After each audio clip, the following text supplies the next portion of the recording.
December 17th, 1944. 0530 hours. Honsfeld, Belgium. The Tiger tank's engine coughed, sputtered, then died. SS Obersturmbannführer Joachim Peiper slammed his fist against the turret hatch, the metallic clang echoing through the pre-dawn darkness. His driver, Unterscharführer Weber, attempted to restart the 700-horsepower Maybach engine. Nothing. The fuel gauge read empty. Herr Obersturmbannführer, Weber called up from his compartment, his voice tight with barely controlled panic. The reserve tank is also dry. Peiper climbed down from his command tank, his boots crunching on the frozen Belgian soil. Around him, the most powerful armoured spearhead the Wehrmacht had assembled for Operation Watch on the Rhine, the Ardennes offensive, sat motionless. 67 tanks, 149 half-tracks, and nearly 5,000 of Germany's most elite Waffen-SS soldiers, all paralysed by empty fuel tanks. Through the morning mist, Peiper could see the abandoned American position ahead, Honsfeld, a critical supply depot for the US 99th Infantry Division.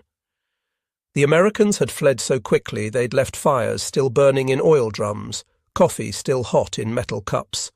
And there, lined up like a gift from the god of war himself, stood rows upon rows of jerry cans. Thousands of them. The distinctive olive-drab American fuel containers. Peiper approached slowly, almost reverently. His adjutant, Hauptsturmführer Hans Gruller, pried open one can and sniffed. Benzin, Herr Obersturmbannführer, high-octane gasoline. As his men began the frantic work of refueling their vehicles, Peiper walked among the stockpile, counting. The mathematics were staggering. 50,000 gallons, enough to fuel his entire Kampfgruppe for the push to the Meuse River. Enough to potentially change the course of the offensive. The Americans had abandoned more fuel in this single depot than most German divisions had received in the past 6 months. But as Peiper stood among this bounty, watching his men pour American fuel into German tanks, a crushing realization settled over him like the morning fog. If the Americans could afford to abandon such quantities, if they could leave behind what Germany would guard with entire divisions, then this war was already over.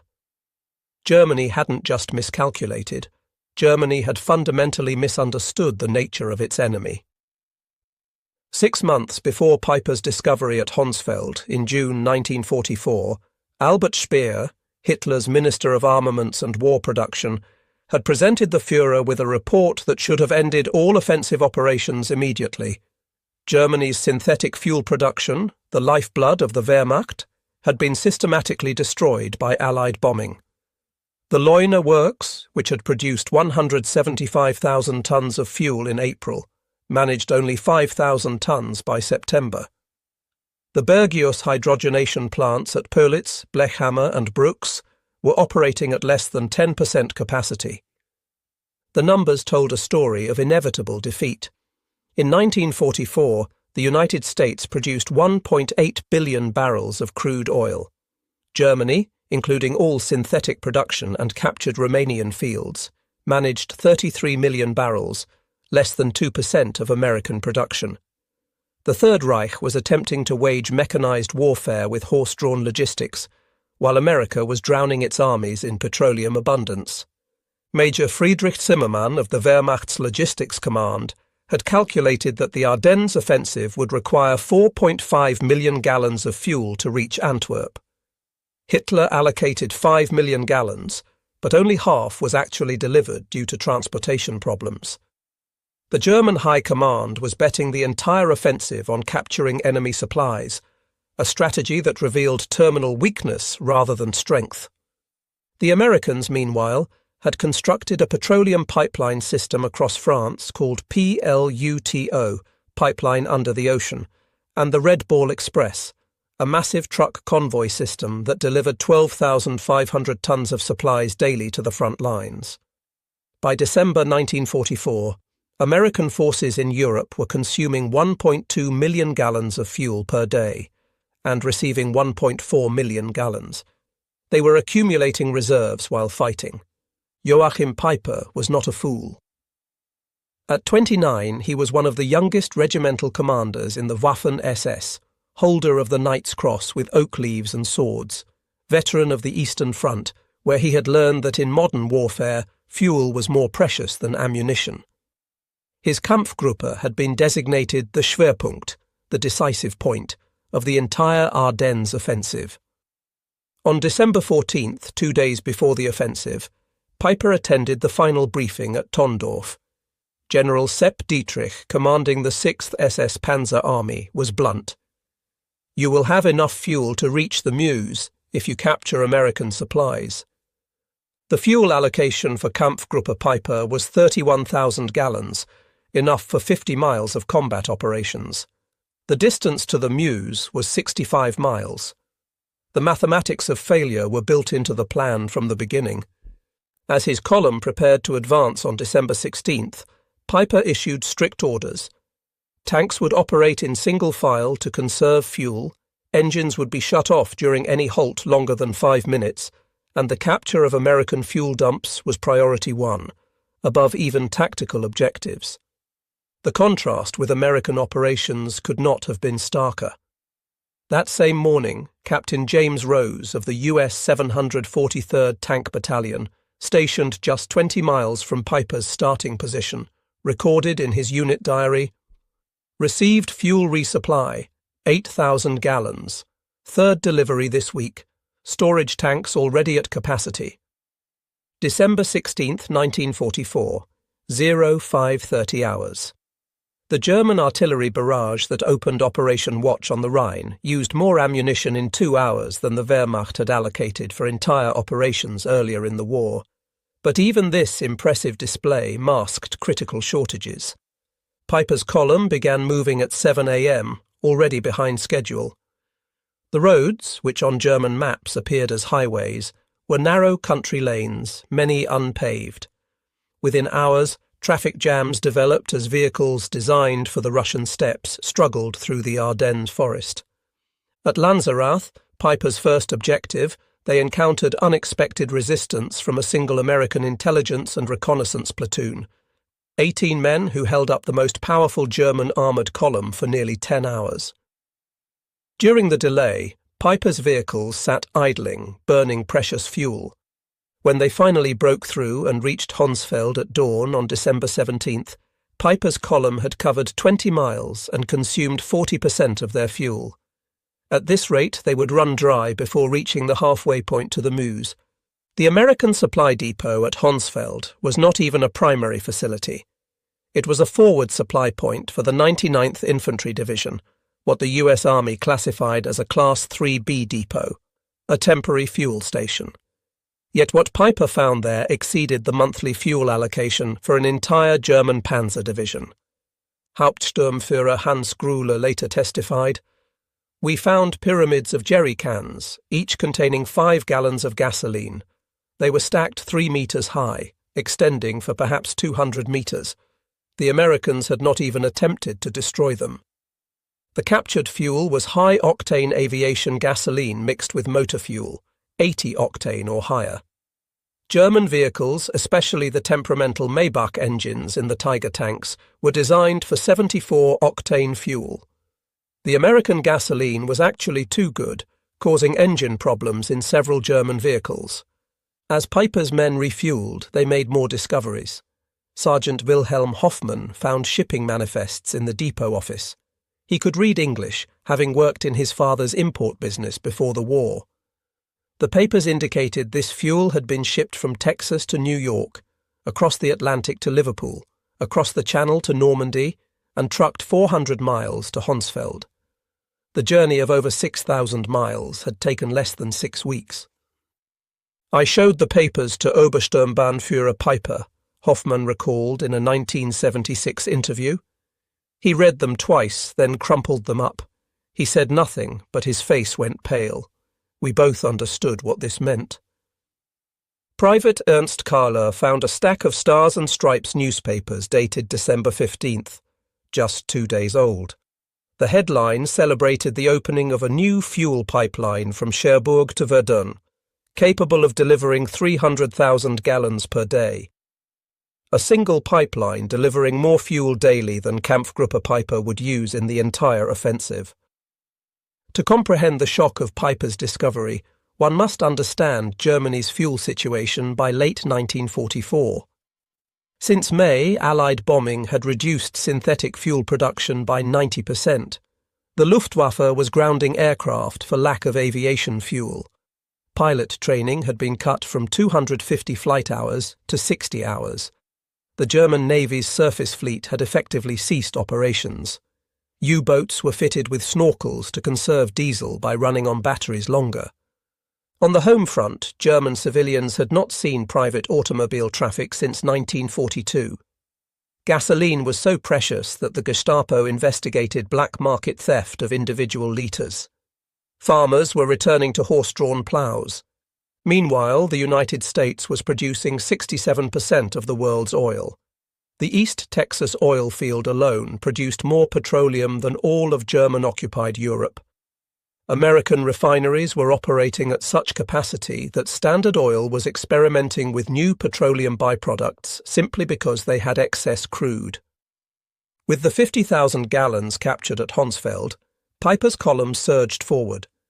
They reached Büllingen by noon on December 17th, capturing additional supplies, rations, ammunition, and most importantly maps showing other American fuel depots in the area. But the maps revealed a disturbing truth. The Americans had fuel stockpiles everywhere. Every major crossroads had a depot. The US First Army alone had 3.5 million gallons in reserve. Peiper pushed on to Ligneville, where his forces would commit the Malmedy massacre, killing 84 American prisoners. Even this war crime was connected to fuel desperation. Peiper later claimed he could not spare gasoline to transport prisoners. By evening on December 17th, Peiper's spearhead reached Stavelot, site of a major American fuel depot containing over 2 million gallons. Here was enough fuel to guarantee reaching the Meuse. But as the first German vehicles approached, American engineers were already at work. Captain John Brewster of the 291st Engineer Combat Battalion had received warning of the German approach. His orders were simple: deny fuel to the enemy at all costs. The Stavelot depot contained 2,189,000 gallons of gasoline in jerry cans, stacked across 15 acres. At 16:30 on December 17th, as Peiper's advance guard approached, Captain Brewster gave the order. Engineers poured gasoline trails between the stacks. White phosphorus grenades were distributed. Technical Sergeant Paul Solis threw the first grenade. The explosion was immediate and tremendous, he recalled. A wall of fire shot up maybe 100 feet. Within minutes, the entire depot was an inferno. Peiper's lead tanks arrived to find a pillar of black smoke rising 1,000 feet into the sky. The fire would burn for 3 days, consuming enough fuel to have powered Peiper's entire division to Antwerp and back. Unterscharführer Weber described the scene. The Obersturmbannführer stood on his tank turret, watching the flames. He said nothing for perhaps 5 minutes. Then he climbed down and told me, "They can afford to burn 2 million gallons to deny them to us." What are we doing here? Across the Ardennes, American engineers were destroying fuel dumps rather than risk capture. At Trois Ponts, 1.1 million gallons burned. At Spa, 2.5 million gallons were destroyed. In total, Americans deliberately destroyed over 8 million gallons during the first week, more than Germany had allocated for the entire operation. The ability to casually destroy millions of gallons was rooted in a supply system beyond German comprehension. The Red Ball Express had delivered 412,000 tons of supplies, using 6,000 trucks operating round the clock. Each truck consumed 40 gallons daily. The operation itself burned more fuel than German Army Group B received monthly. By December 1944, the motor transport service employed 230 truck companies operating on colour-coded routes. The system delivered 20,000 tons of supplies daily, including 3,000 tons of fuel. Colonel James Snyder, Chief Logistics Officer for 1st Army, recorded on December 18th. Fuel receipts yesterday, 1,847,000 gallons. Fuel issued, 1,623,000 gallons. Net gain to reserves, 224,000 gallons. The pipeline system was even more impressive. Operation Pluto had laid pipes across the English Channel, pumping 1 million gallons daily from Britain. A network of pipelines extended inland. The Cherbourg-Paris line delivered 800,000 gallons daily. The Seine-Verdun line moved 650,000 gallons daily. By December 1944, Allied forces in northwest Europe were consuming 7.5 million gallons daily, while receiving 8.2 million gallons. They were building reserves during offensive operations. As Peiper pushed deeper into Belgium on December 18th, the impossibility of the German position became clear. At Cheneux, they captured another depot, 5,000 gallons consumed in 3 hours of combat. Tiger tanks consumed 2.5 gallons per mile in battle. Panthers burned 1.5 gallons per mile. In the difficult Ardennes terrain, consumption increased by 40%. Hauptmann Otto Dingler, maintenance officer for the 1st SS Panzer Regiment, recorded, "By noon on December 18th, we had consumed 67,000 gallons since the offensive began. We had captured perhaps 55,000 gallons. We were operating at a deficit. The Americans, monitoring German radio traffic through ultra-intercepts, knew Peiper's fuel situation. General Courtney Hodges ordered all units. Enemy critically short of fuel. Destroy all gasoline stocks threatened by capture." That same day, American C-47s flew 316 sorties delivering supplies to Bastogne, including 160,000 gallons of fuel. Americans were flying more fuel to a surrounded garrison than Peiper's entire Kampfgruppe possessed. By December 19th, as Peiper's forces engaged defenders at Stoumont, the fuel crisis had become critical. Tanks were being abandoned with empty fuel tanks rather than from battle damage. Peiper consolidated his remaining fuel, perhaps 8,000 gallons, enough for one engagement or retreat, but not both. Meanwhile, Allied planners were preparing for January operations. Brigadier General Maurice Gilland requested 245 million gallons for the coming month. The request was approved without discussion. The contrast extended beyond quantity. American vehicles were standardized for efficiency. Sherman tanks consumed 0.8 gallons per mile versus the Tiger's 2.5. American trucks got 8 miles per gallon fully loaded. Parts were interchangeable, maintenance simplified. German forces operated a bewildering array of captured and manufactured vehicles with different requirements. French tanks needed different oil than German Panthers. Soviet trucks required different parts than German Opels. Each complication multiplied logistical difficulties. On December 20th, Peiper received a radio message. Fuel convoy destroyed by Allied aircraft. No resupply possible. Continue with available resources. Peiper called his commanders together. Sturmbannführer Werner Pötschke was blunt. "We have fuel for perhaps 20 kilometers. The Meuse is 30 kilometers away." According to Hauptsturmführer Grüller's testimony, the Obersturmbannführer said, "Gentlemen, we have discovered we are fighting an enemy who burns more fuel to deny it to us than we received for this entire operation. What we captured at Honsfeld, which seemed miraculous, was nothing to them. We cannot win." This realization was spreading. General Hasso von Manteuffel, commanding 5th Panzer Army, later wrote, "When I learned Americans had destroyed 8 million gallons rather than risk our capturing it, I knew the offensive had failed before it began."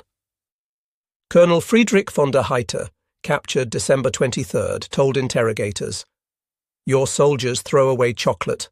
My men haven't seen chocolate in 2 years. You burn millions of gallons. We measure by the litre. How can we fight such abundance?" By December 21st, Peiper was surrounded at La Glaise, his tanks immobile. American forces surrounding him, 31st Infantry Division, 82nd Airborne, 3rd Armoured, had a combined fuel allocation of 340,000 gallons for December 21st alone. Peiper had perhaps 1,000 gallons. Private First Class Richard McKinney wrote home, "We've got Germans surrounded who ran out of gas. Our captain jokes we use more fuel heating coffee than they have for tanks." The American response demonstrated industrial warfare at its peak. Patton's Third Army pivot north required 350,000 gallons just for redeployment, considered impossible by German standards, yet accomplished in 3 days. December 23rd brought clear weather. Allied aircraft flew 2,000 sorties, each burning fuel at rates that would have grounded the Luftwaffe for weeks. P-47s consumed 300 gallons per hour. B-26s burned 200 gallons hourly. One day's air operations consumed more than Germany's entire offensive allocation. On the night of December 23rd to 24th, Peiper abandoned his vehicles and escaped on foot. Of 119 tanks and assault guns that began the offensive, 39 remained operational but immobilized. These were destroyed with remaining ammunition. Obergefreiter Heinz Goltz described the scene. "We drained the last fuel from all vehicles, maybe 200 gallons total. The Obersturmbannführer personally destroyed his command tank, millions of Reichsmarks of equipment destroyed by empty fuel tanks. Of 5,000 men who began with Kampfgruppe Peiper, approximately 770 returned. They had advanced 60 miles, captured several depots, and discovered the truth about Allied logistics. News of Peiper's discoveries spread rapidly through German command. On December 26th, Field Marshal Walter Model received reports on captured American supplies. His Chief of Staff recorded Model's reaction. The Field Marshal read the quantities twice. 50,000 gallons at Honsfeld, 2 million burned at Stavelot, 8 million destroyed rather than captured. He said, "We are not fighting the same war." Hitler, informed December 28th, refused to accept reality. Speer wrote, "Hitler insisted the numbers were propaganda. When shown photographs of burning Stavelot, he claimed it was Hollywood effects. But lower ranks understood. Gefreiter Wilhelm Hoffmann wrote his wife, "Americans destroy more fuel daily than we receive monthly. They drive tanks like we march. This war is lost." The fuel crisis was symptomatic of a larger truth. By 1944, America produced 50% of world manufacturing. A new aircraft every 5 minutes, a ship daily, a tank every 7 minutes. Petroleum production statistics were overwhelming. United States, 1.8 billion barrels. Soviet Union, 110 million barrels. Germany, including synthetic, 33 million barrels. Japan, 2.6 million barrels. The Axis combined produced less than 2% of American petroleum. Every major German offensive after 1942 had been constrained by fuel. Every American offensive was supported by abundance German planners couldn't conceive. Lieutenant Colonel Chester Hansen recorded a revealing incident December 27th. A logistics officer reported weather had reduced fuel deliveries to only 500,000 gallons daily. There was concern until someone noted this exceeded Germany's total offensive allocation. German POWs from the Ardennes were more shocked by American waste than firepower. Seeing GIs discard half-eaten rations or use gasoline for heating shattered morale more than artillery. Oberst Günther Reichhelm told interrogators, "We knew your production numbers abstractly, but seeing soldiers waste more than we possessed made them real. Every German who saw your casual abundance knew the war was hopeless." This knowledge spread through letters despite censorship. Feldwebel Ernst Müller wrote, "Americans wash clothes in gasoline. They feed chocolate to dogs. They fire artillery for Christmas. We cannot fight infinity." The psychological impact undermined German racial superiority narratives. How could decadent Americans possess such wealth while the master race scraped for necessities? During Nuremberg trials, German leaders consistently cited logistics, particularly fuel, as decisive. Field Marshal Keitel testified, "We had operational superiority 1940 to 41. By 1944, we couldn't move forces for lack of fuel while Americans moved armies like chess pieces." Peiper, tried for the Malmedy massacre, offered revealing testimony. "Every decision after December 17th was influenced by fuel shortage. We couldn't maneuver, pursue, or retreat effectively. Americans moved freely while we counted litres." General Heinz Guderian wrote, "When Peiper captured 50,000 gallons, meaning everything to him but nothing to Americans, the war was over." The story resonates because it represents when industrial warfare reached its conclusion. Wars were won by production statistics, not warrior courage. The romantic notion of warfare died in the Ardennes among empty fuel tanks. Dr. Richard Overy calculated that by 1944, Allied to Axis production ratios exceeded 5-1 in major categories. In petroleum, it approached 50-1. These advantages couldn't be overcome by superior training or tactics. America produced 324,750 aircraft during the war. Germany 119,907. Americans built 88,410 tanks.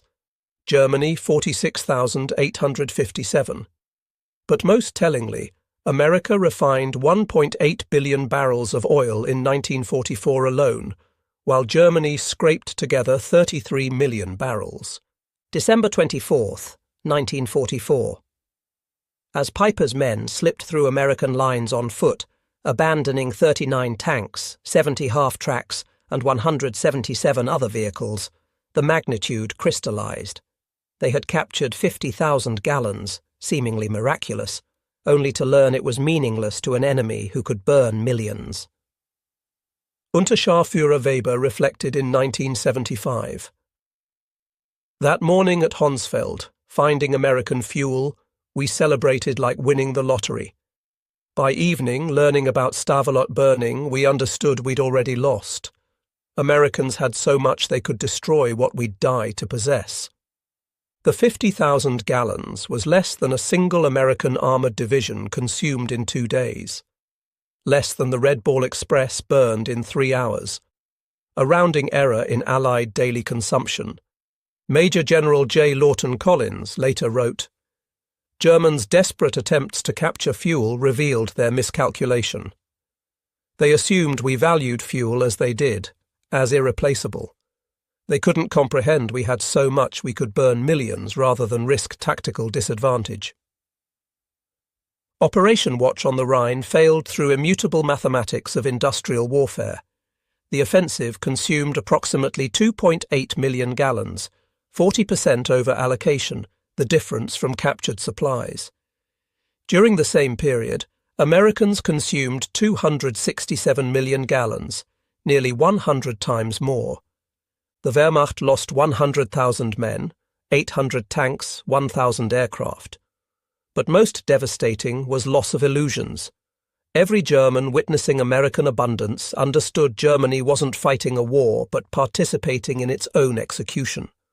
Joachim Peiper survived, imprisoned until 1956 for war crimes. On July 14, 1976, he was murdered at his French home by unknown assailants.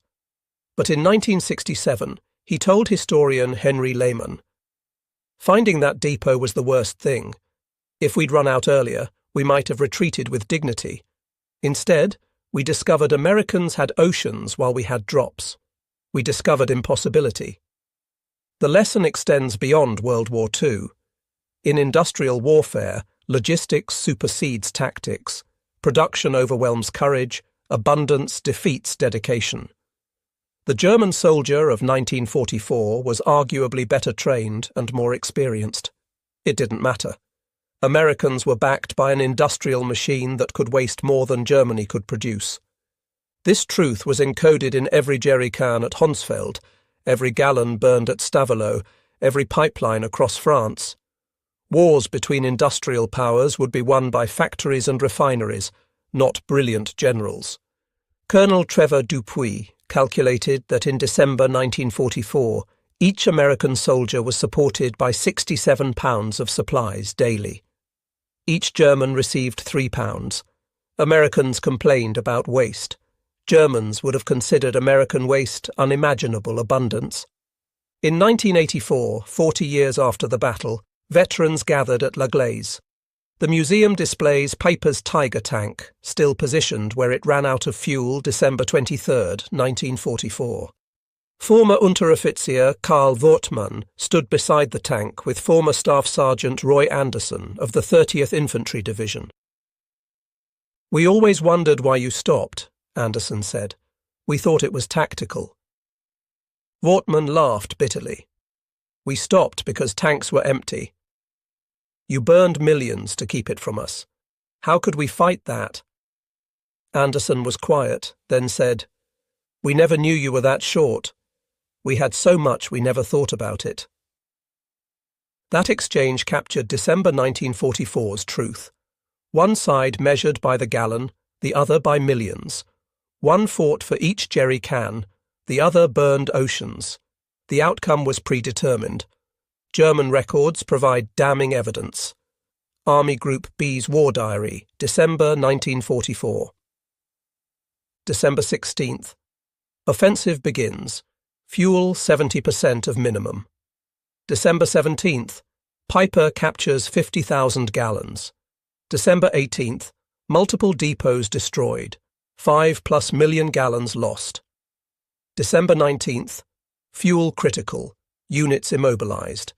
December 24th. Peiper abandons vehicles. Fuel exhaustion. Meanwhile, First Army reports, December 16th. Reserves, 3.7 million gallons. December 17th, 2.2 million destroyed. December 18th, 1.8 million received. December 24th. Reserves, 4.1 million. Americans treated millions with indifference. Germans reserved for individual cans. Beyond quantity, American fuel represented technological superiority. American refineries perfected catalytic cracking, producing higher octanes more efficiently than German hydrogenation.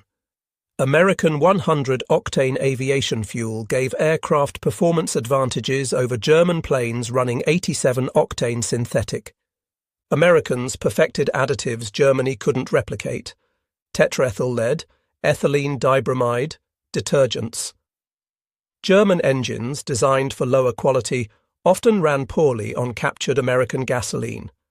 Fuel shortage shaped every soldier's experience.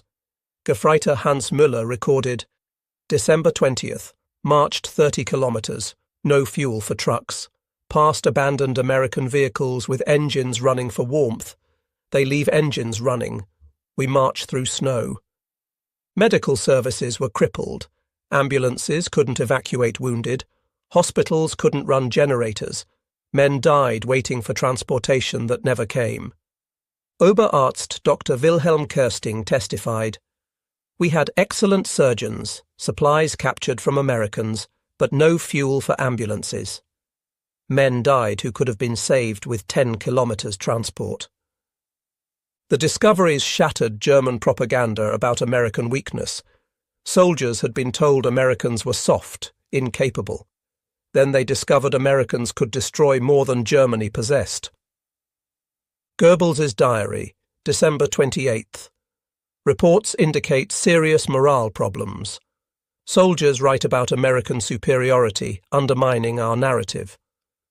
But stories spread faster than censorship. The myth of German superiority couldn't survive contact with American logistics. The Ardennes failure meant Germany had no options except desperate defence. General Jodl testified at Nuremberg. "After the Ardennes, we knew it was lost. We'd played our last card and discovered the enemy held all aces." Recognizing German desperation, Allies focused on destroying fuel production. By February 1945, German fuel production ceased. The Luftwaffe was grounded, training cancelled. The Wehrmacht became static, destroyed piecemeal by mobile enemies. Spring 1945 brought surreal scenes. German units surrendered from immobility, not defeat. Entire panzer divisions sat helplessly as Allies drove past. General Major Fritz Bayerlein described, "We had 42 operational tanks, experienced crews, ammunition. We had 300 litres fuel, not enough for the next town. We destroyed our tanks and walked to captivity." Meanwhile, American advance was constrained only by traffic jams from vehicle abundance. Third Army alone had 15,000 vehicles. Kampfgruppe Peiper's fuel crisis demonstrates how industrial capacity determined World War II's outcome. When Peiper stood among captured jerry cans that December morning, he glimpsed truth.